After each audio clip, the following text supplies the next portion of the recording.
In today's video, I'm going to teach you how to create a RAR file using WinRAR.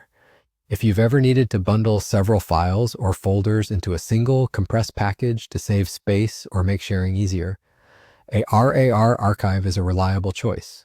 All you'll need is your files ready in a folder and WinRAR installed on your computer. First, open your file location in File Explorer. Navigate to the folder that contains the items you want to compress. This could be individual documents, images, videos, or even entire folders. It helps to tidy up the folder beforehand so you're only compressing what you actually want to include. You don't need to move anything to a special place. Just work right where your files already live.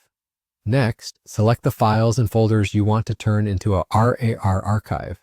You can click and drag to highlight a group, hold Ctrl to pick specific items, or use Ctrl+A to select everything in that folder. Once your selection looks right, right-click on any one of the highlighted items. In the context menu that appears, look for the WinRAR options. Choose Add to Archive. This opens the WinRAR dialog where you'll see the proposed archive name, the format, and some optional settings. By default, WinRAR selects the RAR format and saves the new archive in the same location as your files.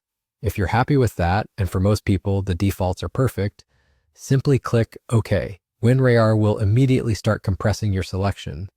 The duration depends on the number and size of the files and the speed of your computer, but small sets usually finish in seconds.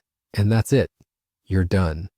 When the process completes, you'll see a new .rar file in the same folder as your original items. Your source files remain untouched, and the new RAR archive contains exact copies inside a single portable package.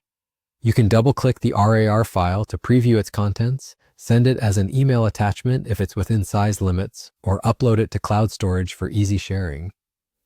A few quick tips before we wrap up. If you don't see WinRAR in the right-click menu, make sure the program is installed. On some newer systems, you might need to click Show More Options after right-clicking to reveal the WinRAR entries. You can also rename the archive in the dialog before clicking OK if you want something more descriptive. Otherwise, keeping the defaults is perfectly fine.